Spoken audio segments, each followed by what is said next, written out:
देवता लोग कभी भी घाटे का सौदा नहीं करते। कहते हैं महाराज जरूर मेरा कथा अमृत इस अमृत से भी बड़ा होगा। अनुमान लगाने वाले तो तभी लगा लेते हैं, क्यों जी महाराज? तो फल स्वरूप सुखदेव जी महाराज ने कहा को कांच को मणिर महान, कहा ये आपका अमृत कांच और कहा मेरी बहुमूल्य मणि ये कथा अमृत। और महाराज तदा देवांजहासः, तभी देवताओं को कहते हैं महाराज हंसी उड़ाकर देवताओं की वहां से भगा दिया गया था। क्यों? क्योंकि सुखदेव जी जानते थे कि यद्यपि आज परीक्षित को ये अमृत पिला दिया गया तो ये कथा भागवत की हमें नहीं मिलती, ये श्रीमद् भागवत महापुराण की कथा हम आपको को नहीं मिलती। और जब कलयुग आरंभ हो चुका था तभी ये कथा कही गई है। क्योंकि भगवान श्री कृष्ण जैसे ही इस धराधाम से जाते हैं कहते हैं उसी समय कलयुग शुरू हो जाता है। और जैसे ही भगवान श्री कृष्ण इस धराधाम को छोड़कर जाते हैं उसी समय पांचों पांडव अपना सारा राजपाट अपने पौत्र परीक्षित को देकर चले जाते हैं। और कहते हैं ये कलयुग अब घूमता तो है धरती पर, परीक्षित से डरता बहुत था, इसीलिए इसने ये सब रचना करी।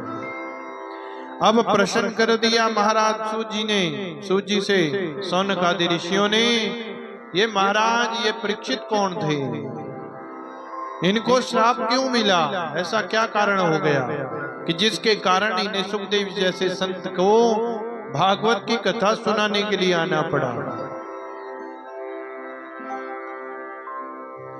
कियदा मृधे कौरव सृंजयाना वीरेश्वथो वीर गतिम गतेषु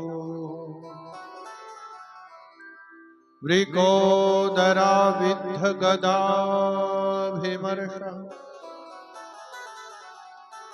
भगनो रुदंडे धृतराष्ट्रपुत्रे।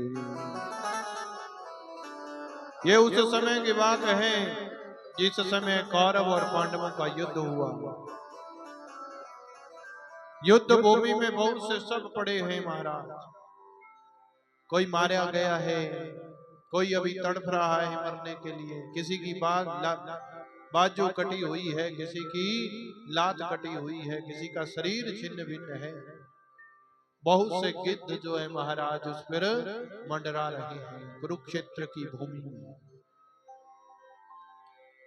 भगनो रुदंडे धृतराष्ट्र पुत्रे हैं। जिस समय भीमसेन की गदा के प्रहार से जो है महाराज दुर्योधन की जंघा टूट चुकी थी, मरने की आशा लगाकर बैठा था, उसी समय तक जो है महाराज देख रहे हैं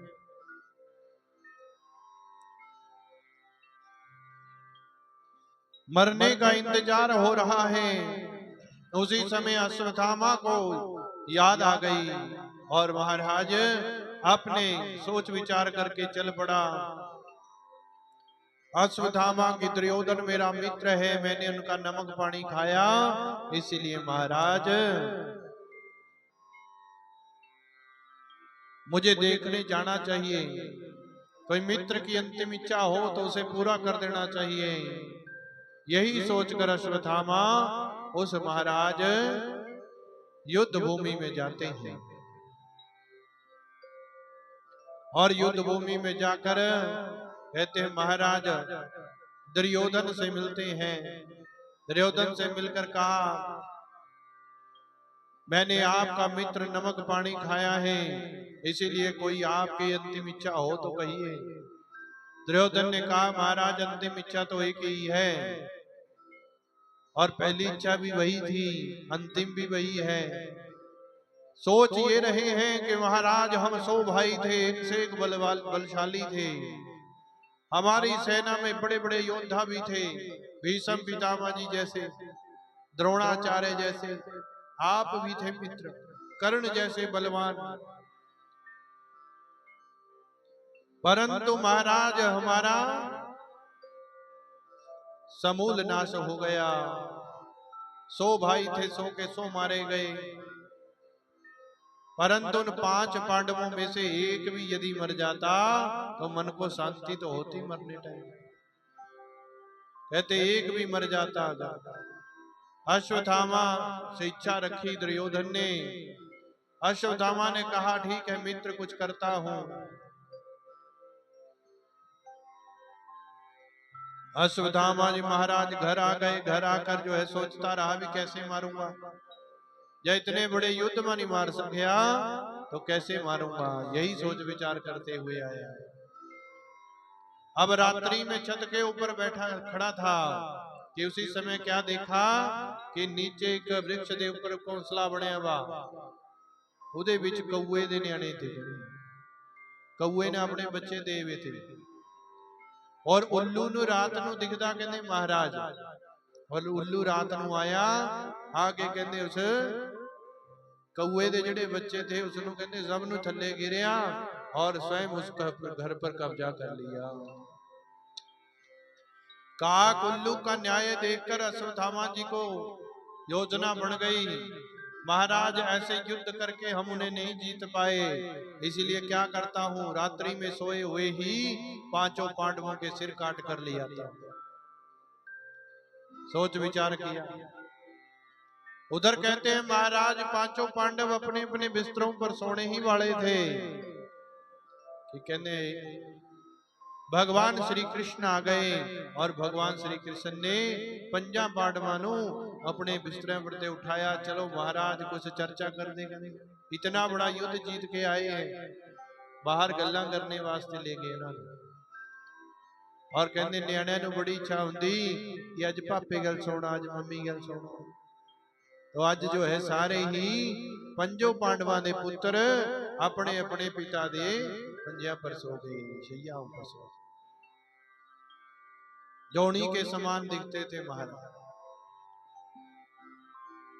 अब अश्वत्थामा ने योजना बनाई कि सुते पिया दे सिर वट के लिया।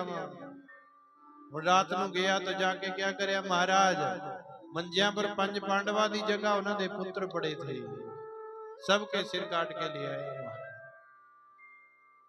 खून से लथपथ शैयाएं 5 दे सिर लियान के दुर्योधन नु दिखाए। दुर्योधन ने जब देखा तो देखकर जो है महाराज रोना लग गया। अरे मित्र, ये 5 पांडवों के सिर नहीं बल्कि उनके पुत्रों के सिर है। और मत्थे में हाथ मारदा, महाराज तुसी तो सानू पानी देने वाला भी नहीं छड्या।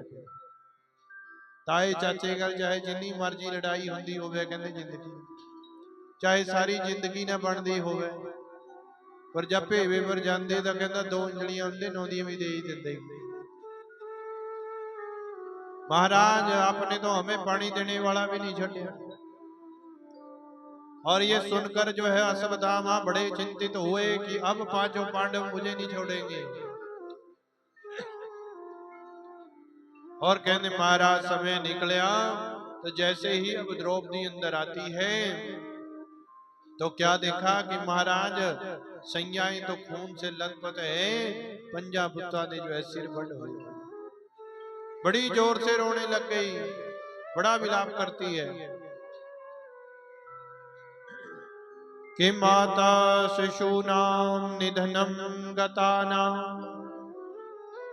निशम्य घोरं परितप्यमाना। माता शिशूनां कहते हैं महाराज निधनं गतानां, पुत्रों का निधन देखकर मरा हुआ जानकर बड़ी जोर जोर से विलाप करती है, रोती है। जब रोती है तो बाहर बैठे पांडव जो है अंदर आते हैं दौड़े हुए कि क्या हो गया, क्या हो गया। भगवान श्री कृष्ण भी साथ में आते हैं। 5 पांडवों ने देखा कि महाराज खून से धनी हुई सैयाएं हैं, मंजे पड़े हैं। भीमसेन ने गदा उठाकर उसी समय प्रतिज्ञा कर डाली, महाराज जिसने ये कुकर्म किया है मैं इस गदा से उसका सिर फोड़ दूंगा, सिर फोड़ दूंगा। अर्जुन ने भी प्रतिज्ञा कर डाली, जिसने ये कुकर्म किया है मैं ये प्रतिज्ञा लेता हूं कि उसको यहीं लाकर मारूंगा। प्रतिज्ञा दोनों ने की और कहते हैं महाराज द्रौपदी को सांत्वना देते हुए कहा, हम अभी जाते हैं। भगवान श्री कृष्ण सारथी हैं अर्जुन के। भगवान की ओर देखा, देखकर कहा, प्रभु चलिए, जिसने ये कुकर्म किया है उसको पकड़ कर लाते हैं। भगवान ने कहा, भाई किसी का पता है कहां जाना है? कहते, प्रभु आप सब जानी जाने हैं, ये कुकर्म किसने किया ये भी बता दीजिए। भगवान कहते हैं, ये कुकर्म अश्वत्थामा ने किया है। अश्वत्थामा को पकड़ने के लिए जाते हैं। जैसे ही अश्वत्थामा को पकड़ने के लिए गए तो अश्वत्थामा ब्रह्म शास्त्र चलाना जानता था, ब्रह्मास्त्र। अर्जुन की ओर ब्रह्मास्त्र को छोड़ दिया। अर्जुन देखकर डरा तो भगवान ने कहा, अर्जुन जल्दी जल्दी से इस ब्रह्मास्त्र को शांत कर, नहीं तू ही मारा जाएगा। ब्रह्मास्त्र को शांत किया। शांत करके जो है महाराज अश्वत्थामा को रस्सियों से बांध लिया और पकड़कर जो है रथ में पटक दिया। रथ में लेकर आ गए और कहते हैं आकर जो है सबके सामने खड़ा कर दिया रस्सियों से बंधे हुए अश्वत्थामा। द्रौपदी के हृदय में फिर से दया आ जाती है। मां का हृदय बड़ा द्रवित होता है महाराज। कहने लगी, महाराज अगर हम अश्वत्थामा को मार भी देंगे तो क्या मेरे पुत्र जीवित हो जाएंगे? वो तो मर चुके हैं। परंतु मैं तो ये जानती हूं कि महाराज मेरे पुत्र मरे हैं, तो मैं नहीं चाहती कि जिस तरह मैं विलाप कर रही हूं उसी तरह इसकी मां कृपी भी विलाप करे, रोए। उनका तो एक लौता पुत्र है अश्वत्थामा, छोड़ दीजिए अर्जुन। और मैं यही सोच विचार करती हूँ कि महाराज गुरु का पुत्र गुरु के समान ही वंदनीय होता है, पूजनीय होता है। गुरु के चले जाने के बाद कहते गुरु पुत्र भी उन्हीं के समान पूजनीय वंदनीय होता है। छोड़ दीजिए महाराज। अर्जुन और दुर्योधन भीमसेन जो है दोनों ही बड़े गुस्से में थे और भीमसेन ने कहा, नहीं अर्जुन छोड़ भी देगा तो मैं नहीं छोड़ूंगा। युधिष्ठिर ने भी द्रौपदी के वचनों को रखा और कहा कि जो कह रहे हैं उसे मान लिया जाए अर्जुन, क्योंकि अब इनके मारने से जो है कहते हैं हमारे पुत्र तो वापस नहीं आएंगे। गुरु पुत्र है इसीलिए गुरु के समान वंदनीय पूजनीय है। ऊपर से ब्राह्मण है महाराज और क्षत्रिय ब्राह्मणों की पूजन ही करते हैं, उन्हें मारते नहीं हैं। आपस में बातें होने लगी। अर्जुन भगवान की तरफ देखते हैं, प्रभु ये कैसी विडंबना डाल दी। भगवान कहते हैं, अर्जुन तुझे गीता का ज्ञान दिया है, अपनी बुद्धि विवेक से काम करो। और महाराज मैं तो यही कहता हूं कि ब्रह्म बंधुर न हन्तव्य आतताई वधर्नव, कि महाराज ब्रह्म बंधुर न हन्तव्य आतताई वधर्नव। महाराज आतताई को छोड़ना नहीं चाहिए और ब्राह्मण हो तो मारना नहीं चाहिए। किवपनम द्रविणाम दानम स्नानान निर्यापणम तथा ईश ही ब्रह्म बंधुना वद्धो नान्योस्ति देहिकम्। हे महाराज कहते हैं ब्राह्मण को मारना भी नहीं चाहिए और आतताई हो तो चाहे कोई भी हो उसे छोड़ना नहीं चाहिए। विचार करके अर्जुन ने कहते हैं ब्राह्मणों का मान सम्मान छिन जाए, उनकी बेइज्जती हो जाए, कोई थप्पड़ मारकर घर से धक्का देकर बाहर निकाल दे तो वो ब्राह्मण और संतों का सबसे बड़ा मरण है। क्योंकि ब्राह्मण और संतों को अपनी इज्जत प्यारी होती है महाराज। जो अच्छे संत होंगे, अच्छे ब्राह्मण होंगे, वो अपनी बेइज्जती कभी नहीं होने देते। अगर तो कोई यजमान सुन रहा है तो ठीक है, अगर यजमान आगे से हमारी बातों को टोकने लग गया तो कहते ब्राह्मण को वहीं चुप हो जाना चाहिए, क्योंकि पात्र देख कर ही जो है ज्ञान दिया जाता है। जो समझ जाए उसी को समझाया जाता है। जो आगे से संत और ब्राह्मणों से बहस करता है, वो कहते हैं महाराज स्वयं ही भगवान उसे दंड दे देते हैं। ब्राह्मण के कहने की जरूरत नहीं है, संत के कहने की जरूरत नहीं है कि तेरा बुरा हो जाए, क्योंकि भगवान और ब्राह्मण और संत कहते हैं महाराज ऐसे समझो कि मानो ब्राह्मणों की आज्ञा से ही भगवान बार बार इस धराधाम पर आते हैं। ब्राह्मणों की आज्ञा से ही तो आते हैं भगवान यहाँ इस धराधाम पर। कैसे? भगवान राम आए तो सबसे पहले नारद जी ने श्राप दिया, विश्व मोहिनी के चक्कर में पड़े, भगवान से हरि रूप मांगा, भगवान ने हरि रूप दे दिया। और संस्कृत में हरि भगवान श्री विष्णु को भी कहते हैं और हरि वानर को भी कहते हैं। कथा आपने सुनी होगी कि उनको वानर का मुख दे दिया था और विश्व मोहिनी थी महालक्ष्मी। और कहते हैं स्वयंवर में जब बेइज्जती हो गई इनकी तो क्या हुआ था, एक बार आगे खड़े हुए वानर का मुख लेकर कहते लगता देखा नहीं है, कहते विश्व मोहिनी बहुत सुंदर थी विष्णु। और महाराज दूसरी बारी फिर खड़े हुए थोड़ी जी जाके, तो फिर विश्व मोहिनी हंसकर आगे निकल गई। तो सोचा भी अभी भी नहीं देखा, कहते चचेगा मेरे वर्ग का सुंदर कोई है ही नहीं इस संसार में। आगे जाकर तीसरी बारी खड़े हो गए, फिर इतने में भगवान विष्णु आए और विश्व मोहिनी ने भगवान विष्णु के गले में वरमाला डाल दी थी, विवाह हो गया। वहां से चले अब वहीं पर जो भगवान शंकर के दो पार्षद खड़े थे वो बड़ी जोर जोर से हंसने लग गए। महाराज इसे देखो कैसा मुख है, बार बार कहते हैं आगे खड़ा होता था, लो करा लो शादी के अंदर। बड़ी जोर जोर से हंसने लगे, मजाक उड़ाने लगे। महाराज अपना मुख तो देख लो, कहीं जाकर जल में, कहीं दर्पण में। जो नारद जी ने जाकर जल में अपने मुख की परछाई देखी तो पानी में देखते ही बड़ा क्रोध आ गया और जाकर सीधा वैकुंठ में पहुंचे। जाकर भगवान विष्णु को श्राप दे दिया, जिस प्रकार से मैं स्त्री के लिए तड़प रहा हूँ उसी प्रकार तू भी स्त्री के लिए तड़पेगा, और महाराज तेरी भी स्त्री को उठाकर राक्षस ले जाएंगे और उसको छुड़ाने के लिए फिर तुझे इसी मुख वाले आएंगे।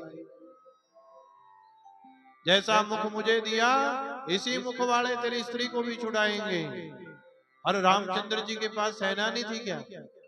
क्यों उन्होंने भालू, रिछ, वानर इत्यादि के साथ ही रावण को मारा? तो कहते हैं महाराज श्राप दे दिया नारद जी ने, तब भगवान राम का जन्म लिया। रावण ने वरदान मांगा, महाराज मरू तो किससे मरू? कहते हैं एक मानव के हाथों, दूसरा वानर के हाथों। तो भगवान ने सबको जो है महाराज मारने का इंतजाम भी किया हुआ है। अब जैसे मरने की इच्छा थी राक्षसों की, वर मांगा तो वैसी पूरी कर दी। क्या हनुमान जी कौन है? भगवान शंकर के रुद्रावतार हैं हनुमान जी, उनको जरूरी वानर बनना पड़ा। परंतु जिसकी जैसी इच्छा भगवान ने तो उनको वैसे ही मारा। और कहते हैं ब्राह्मणों का जब श्राप लगता है तो भगवान धराधाम पर जन्म लेते हैं। सनक सनंदन सनातन और सनत कुमारों ने श्राप दिया विष्णु भगवान के पार्षदों को, जय और विजय को 3 जन्म के लिए राक्षस बना दिया। भगवान ने हाथ जोड़कर कहा महाराज ब्राह्मण देवताओं ये श्राप मुझे ही लगा है। क्यों? क्योंकि नौकर की गलती भी मालिक की गलती ही मानी जाती है।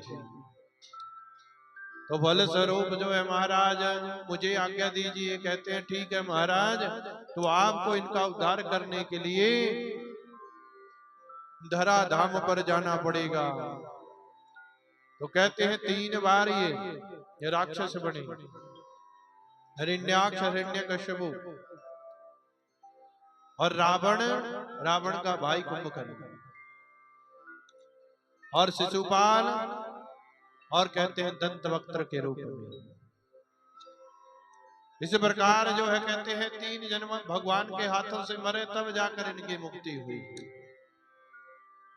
पहले भगवान ब्राह्मणों की आज्ञा लेते हैं, तब कहते हैं इस धराधाम पर आते हैं।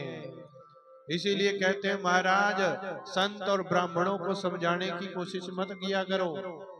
तो क्योंकि जब भी इनको समझाने की किसी ने कोशिश की तो 1 मिनट में दुर्वासा बनकर सबको श्राप दे देते हैं। नारद जी ने नल, कुंवर, मणिग्रीव नाम के 2 यक्ष राजों को समझाने की कोशिश की। वारुणी नाम की मदिरा पीकर नारद जी से ही बहस करने लग गए। तो क्या हुआ, नारद जी ने कहा आपकी बुद्धि जड़ है, समझ में नहीं आंदा। कहता जो मैं समझा रहा हूं, जाओ वृक्ष योनि में चले जाओ। वृक्ष बनकर हजारों वर्षों तक खड़े रहे और भगवान का स्पर्श पाकर जो है जब उखल से बंधे थे भगवान, तब मुक्त हुए महाराज। पता नहीं कितनी कैसी कथाएं हैं जिनमें संत महात्माओं ने श्राप दिए, और कहते हैं महाराज वो श्राप उसी दिन नहीं बल्कि समय पर आकर जो है अपना फल प्रदान करते हैं। इसीलिए महाराज ब्राह्मण को मारना भी नहीं चाहिए, आतताई को छोड़ना नहीं चाहिए। अर्जुन ने अपमानित करके जो है अश्वत्थामा को शिविर से बाहर गिरा दिया था। क्या था, इनका मान सम्मान इनके माथे में था, मणि थी। उस मणि को कहते हैं महाराज निकाल लिया और धक्का देकर शिविर से बाहर फेंक दिया। मान सम्मान चला गया। ये अश्वत्थामा बड़ा क्रोधित, बड़ा गुस्से में था। भगवान 5 पांडवों को ले जाकर जो है उन बच्चों की क्रियाक्रम करवाया, तिलांजलियां दी नदी पर। उधर अश्वत्थामा जल रहा था गुस्से से, मेरा अपमान कर दिया, मेरा अपमान किया। इसी गुस्से में जलकर जो है अश्वत्थामा ने 5 बाण पांडवों की तरफ, 1 बाण एक अबला स्त्री की तरफ फेंक दी, गिराया ब्रह्मास्त्र मारने की इच्छा से। ये स्त्री कौन है महाराज, ये पांडवों की ही पुत्र वधू, अर्जुन के पुत्र हैं अभिमन्यु, उन्हीं की पत्नी पुत्र वधू थी। और महाराज उत्तरा के ओर जला दिया। क्यों, क्योंकि अभिमन्यु के पत्नी के गर्भ में एक अंतिम निशानी पांडवों की पल रही थी। तो अश्वत्थामा ने क्या किया कि आपको भी मैं पानी देने वाला नहीं छोड़ूंगा, सबका समूल नाश करूंगा, पांडवों को तो मारूंगा ही मारूंगा, साथ में आपको पानी देने वाला भी नहीं छोड़ूंगा। 5 बाण कहते हैं पांडवों की तरफ जलते हुए आ रहे हैं। भगवान ने उन्हें तो शांत कर दिया। इतने में क्या देखा, एक अबला स्त्री कहते हैं बड़ी जोर से चिल्लाती हुई भगवान की तरफ आ रही है कि पाहि पाहि महायोगिन देव देव जगतपते नान्यम तद्भयम पश्ये यत्र मृत्यो परस्परम। क्या कहते हैं कि महाराज जिस समय मृत्यु सामने होती है उस समय कौन याद आता है, उस समय भगवान याद आ जाते हैं। गाड़ी कहीं बड़ी तेजी से आ रही है और ठुकने की चिंता हो गई, जो बैठे हैं अंदर वो एकदम से बोल देते हैं हे प्रभु हमारी रक्षा कर। जिस भगवान को हर रोज याद करते हैं उस भगवान की याद उस समय आती है। तो महाराज आज बाण जो है उत्तरा की तरफ आ रहा है, तो कहती है कि नान्यम तद्भयम पश्ये यत्र मृत्यु परस्परम। हे प्रभु, जिस समय मृत्यु सामने आ जाती है उस समय आपके सिवा किसी को कोई याद नहीं आता, ना अन्यथा, ना पुत्र, ना पुत्री, ना पति, ना कोई माता पिता। कौन आता है? फिर आप याद आ जाते हैं प्रभु कि पाही पाही महायोग, हे योगियों के भी योगी मेरी रक्षा कीजिए, रक्षा कीजिए। हे देव देव जगतपति, हे जगत के स्वामी भगवान मेरी रक्षा कीजिए। भगवान से गुहार लगाई और कहते हैं भगवान ने वो जलता हुआ बाण देखा, देखकर भगवान ने उनके उत्तरा के गर्भ की रक्षा की थी, क्योंकि उत्तरा ने कहा प्रभु मेरी रक्षा छोड़ दो, मेरे गर्भ की रक्षा कर दो। भगवान ने उनके गर्भ की रक्षा की और फल स्वरूप कहते हैं भगवान अंगुष्ठ मात्र रूप धरकर उत्तरा के गर्भ में गए थे, इसीलिए इनका यहाँ पर एक नाम उत्तरायण पड़ गया। बोलिए उत्तरायण भगवान की। उत्तरा के गर्भ में, उत्तरा का अयन कौन सा है, घर कौन सा है? गर्भ को घर कहते हैं। और फल स्वरूप उत्तरायण यहाँ पर भगवान का नाम पड़ा। अब उनके कहते हैं गर्भ की रक्षा हुई और फल स्वरूप कहते हैं जब इसका जन्म हुआ बालक का, तो उससे पहले भगवान नारायण कृष्ण भगवान कहाँ चले गए थे? रक्षा करके अपनी नगरी द्वारिका में चले गए थे। द्वारिका नगरी में सातों माताओं से भेंट करी, क्योंकि वसुदेव जी को 7 बहनें जो है इकट्ठी ब्याई थी। 7 बहनों का रिश्ता वसुदेव जी से ही हुआ था। देवकी की 7 बहनें थी, रोणी भी उन्हीं की बहन थी, बलराम जी की जो माँ है।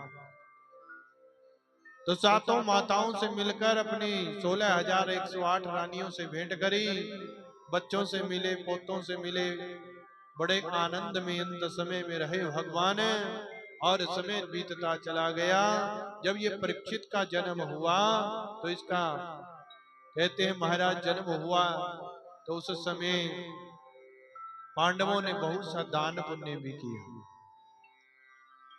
एक दान उस समय किया जाता है जिस समय बच्चा जन्म लेता है, और कहते हैं पहले का समय था, क्योंकि शास्त्र कहते हैं कि जब तक नाल नहीं काटी जाती तब तक बच्चे का जन्म इस धरती पर नहीं माना जाता।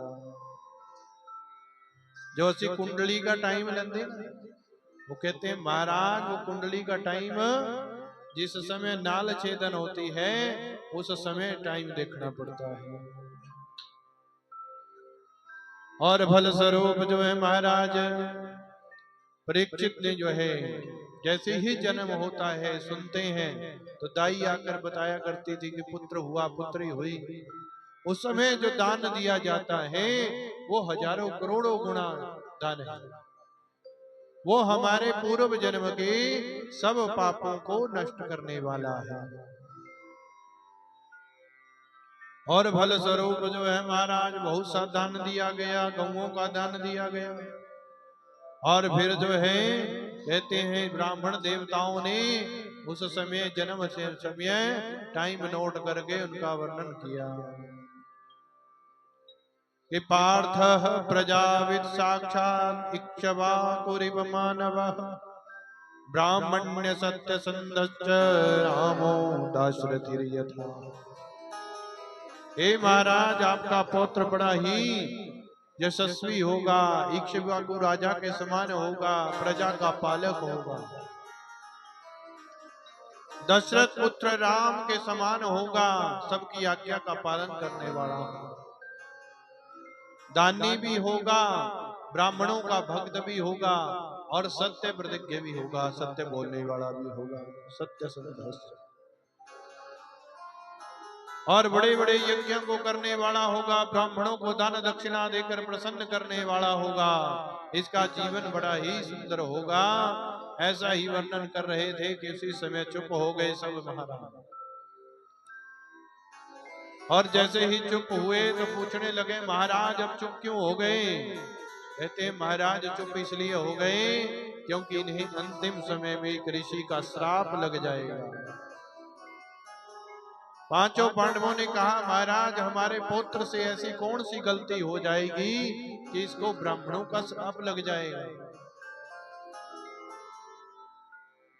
कहते हैं ये समय पर आकर एक ऋषि का अपमान कर देंगे और ऋषि अपमान से कारण ही इनको जो है उन्हीं के पुत्र श्रृंगी ऋषि का श्राप लग जाएगा। और कहते हैं 7वें दिन मरने का श्राप मिलेगा, वो भी किससे? सांप के दंश से। और शास्त्र कहते हैं महाराज जो सर्प दंश से जिसकी मृत्यु होती है उसकी सदगति नहीं होती, उसकी अधोगति कही गई है, वो प्रेत बनकर पता नहीं कहां कहां घूमता। इसीलिए महाराज क्या होगा अंतिम समय में इनको ऋषि का श्राप लगेगा और मरेंगे कैसे? कहते सर्प के दंश से इनकी मृत्यु होगी। तो पांचों पांडव जो है विचार करने लगे महाराज हमारे पुत्र से ऐसा अपराध कैसे हो जाएगा। तो समय जो है सोच विचार करके कहा महाराज एक और बड़े सौभाग्य की बात। कहते क्यों, क्या हुआ? कहते हैं अब ये सौभाग्य की बात ये होगी कि महाराज इन्हें मरते समय एक संत के ही दर्शन होंगे जो साक्षात भगवान के ही स्वरूप होंगे। उन्हीं के बोल सुनकर, उन्हीं की कथा सुनकर जो है ये मृत्यु पर भी विजय प्राप्त कर लेंगे और इच्छा मृत्यु के अनुसार भगवान के अंदर इनकी आत्मा प्रवेश कर जाएगी और ये नारायण भगवान वैकुंठ लोक को चले जाएंगे, अधोगति नहीं होगी सर्पदंश से भी। क्योंकि अंत समय में जो भागवत की कथा सुन लेता है, भागवत का एक श्लोक भी सुन लेता है, गुरु मंत्र का उच्चारण करते करते मर जाता है, उसकी कहते हैं कभी भी अधोगति नहीं होती। ये भगवान का प्रभाव है महाराज। और फल स्वरूप जो है महाराज विचार करके जो है सबने इनके बारे में वर्णन किया और फिर नामकरण किया गया। सब ऋषियों ने कहा इसे भगवान विष्णु ने बचाया है, इसीलिए इसका नाम क्या रखा जाए? विष्णु रातः दत्ता इति विष्णु रातः। जिसे भगवान विष्णु ने रखा हो, बचाया हो, उनका नाम विष्णु रात रखा जाता है। परंतु ये बालक चारों तरफ सबके मुख देख रहा था, निरीक्षण कर रहा था और इसीलिए जो है इसका नाम परीक्षित रखा गया। परितः इच्छति इति परीक्षितः। जो निरीक्षण कर रहा हो, मानो किसी को ढूंढ रहा है बालक। किसको ढूंढ रहा है? ये भगवान को ढूंढ रहे थे कि जो मेरे माता के गर्भ में आकर गए वो यहाँ नहीं दिख रहे हैं। इसीलिए क्या किया महाराज, इनका ऋषि संतों ने, ब्राह्मणों ने नाम रख दिया था परीक्षित। जो हर काम देखकर सोचकर करते हैं, जानकर करते हैं कि इसका हमें लाभ होगा या हानि होगी, उसे परीक्षित कहते हैं महाराज। और फल स्वरूप जो है अब समय बीतता चला गया, परीक्षित क्या बड़ा ना, और उसके उपरांत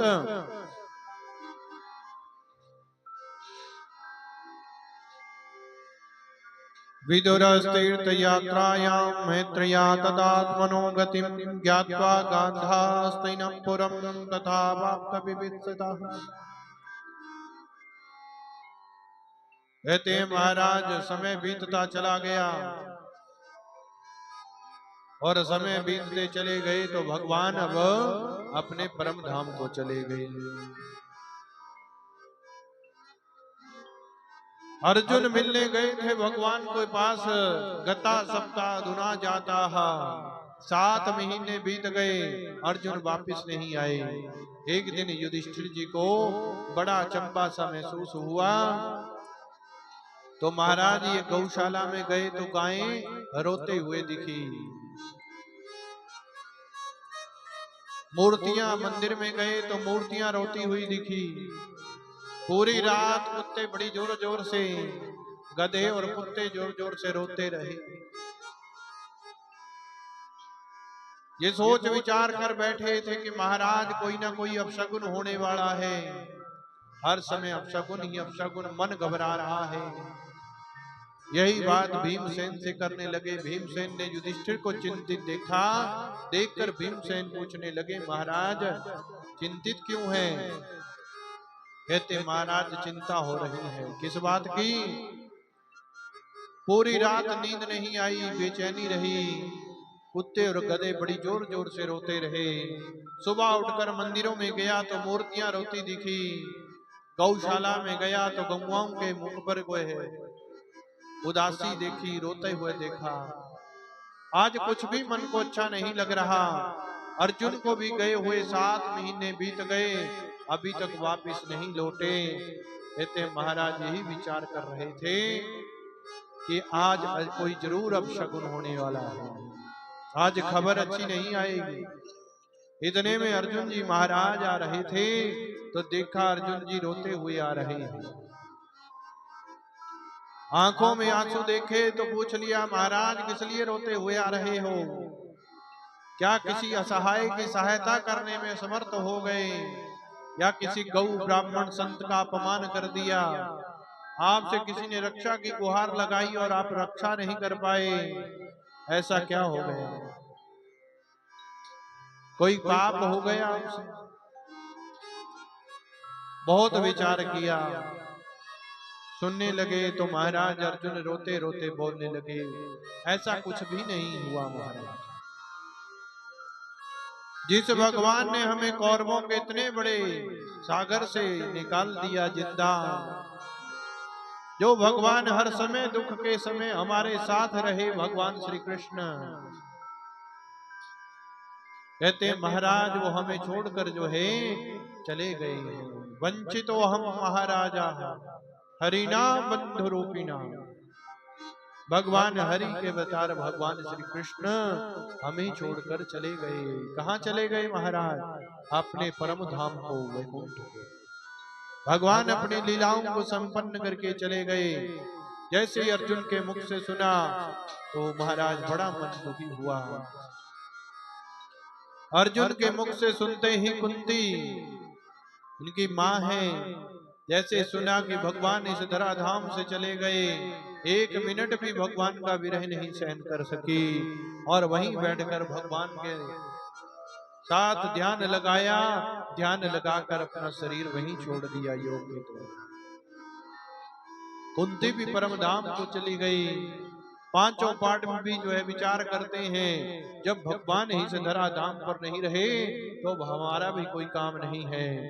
और कहते हैं परीक्षित को राजा बनाकर, कहते हैं ये पांचों पांडव भी सब कुछ त्याग करके हिमालय की तरफ चले गए, तब तपस्या कर।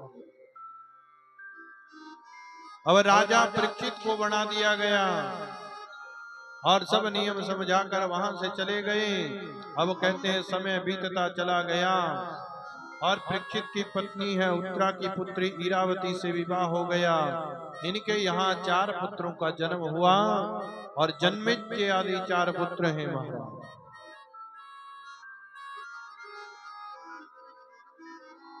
धर्म पदे केन चरणः विच्छायामुपलभ्यगा पृच्छते समाश्रुवदना विवत्सामिव मातरम्। परीक्षित राजा जो है बने तो समय बीतता चला गया। एक दिन जो है राजा परीक्षित ने विचार किया कि क्या मेरी प्रजा मुझसे खुश भी है? क्योंकि जितने भी मंत्री संतरी होते हैं वो तो सब कुछ अच्छा ही बताते हैं महाराज। मंत्री कोई आने वाला हो तो एक दिन में ही लुक पे जिंदगी ऐसे चाहे रोड सारी जिंदगी टूटिया भाई हो। और जो किसी ने कहते हैं ना भी अक्काली में महाराज कोई मंत्री उद्घाटन करना आ रहा तो एक दिन में ही पीडब्ल्यूडी वाले ने सारी लोग को बिछा देने। तो कहते हैं महाराज, परीक्षित ने सोचा कि महाराज जितने मेरे मंत्री हैं, एमएलए हैं, एमपी हैं, ये तो क्या करते हैं महाराज, मुझे असली सच्चाई थोड़े बताते हैं, ये तो वही दिखाते हैं जो हम देखना चाहते हैं। क्यों जी?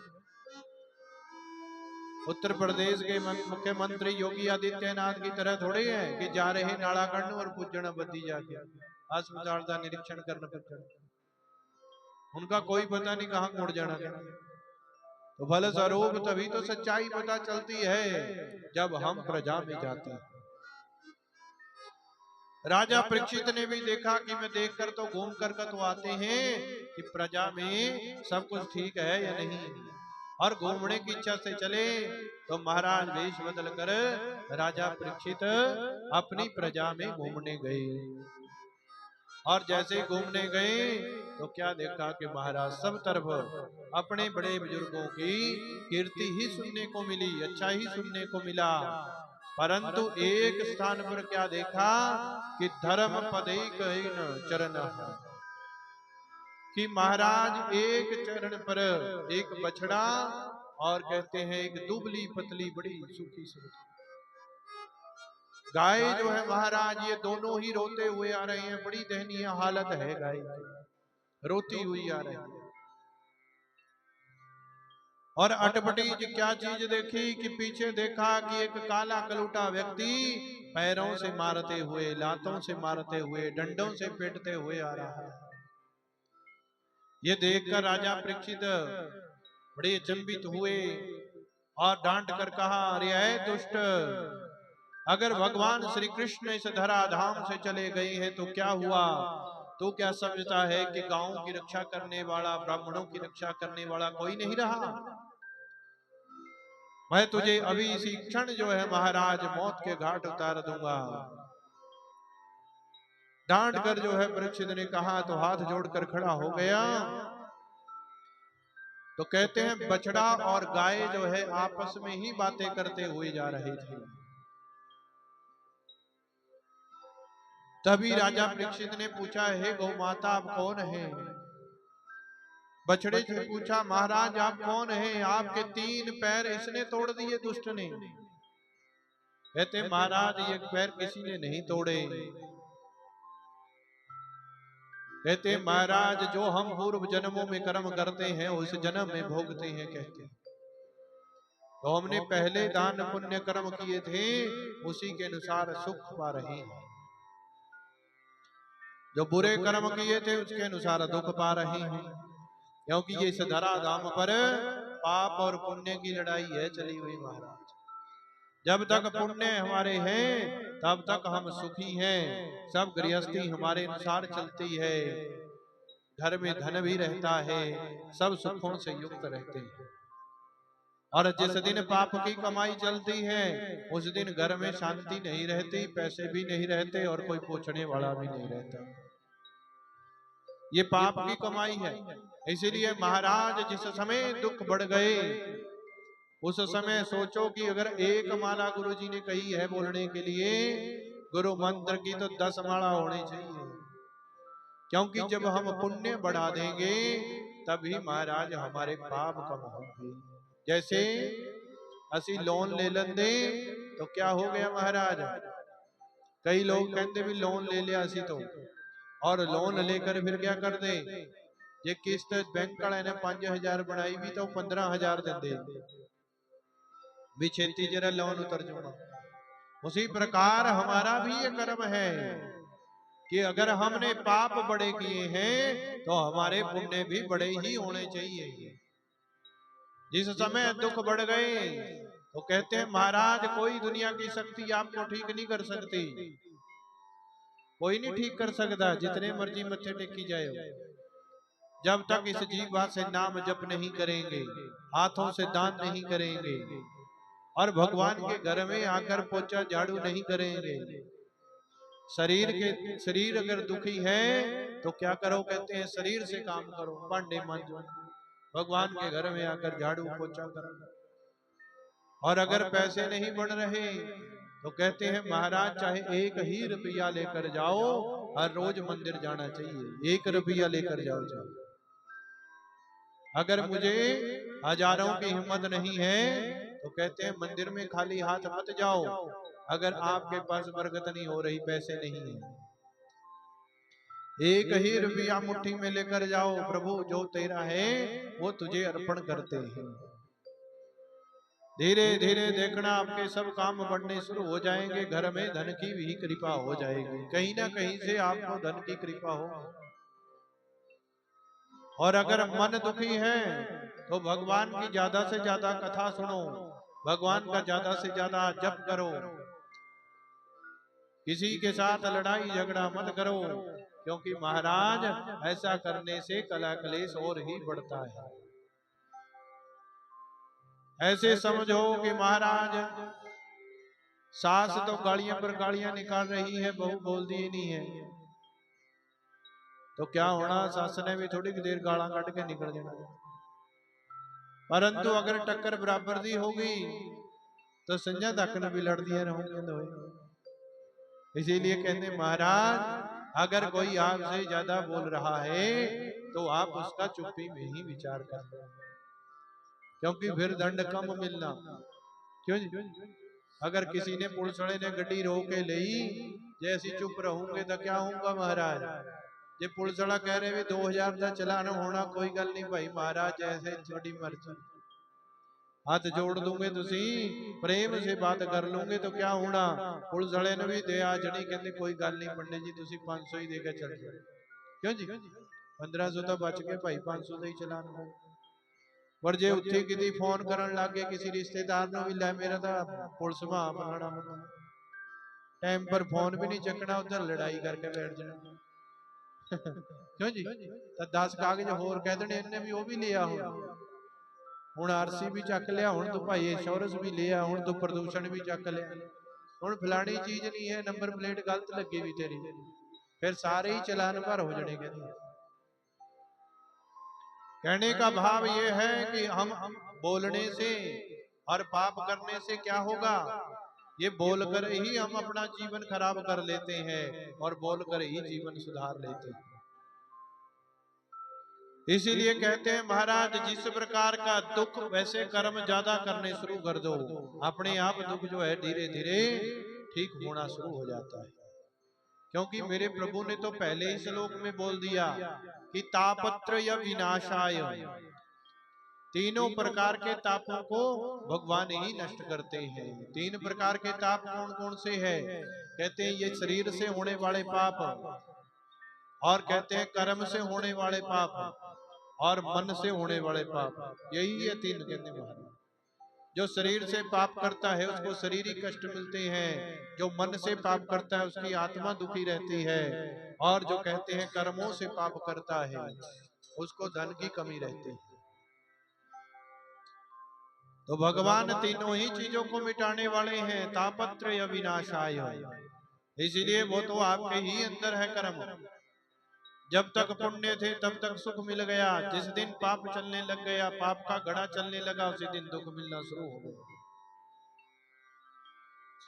और फल स्वरूप जो है महाराज, धर्म कहता है कि महाराज जो हमने किया वही तो हम पा रहे हैं, मैं इसको थोड़े दोष देता हूं कि इसके मारने से मेरी टंगा टूट गई, मैं एक पैर पर चल रहा हूं। तो धर्म युक्त बातें करी तो कहते हैं महाराज परीक्षित समझ गए आप तो साक्षात धर्म है। और ये गौ माता कौन है?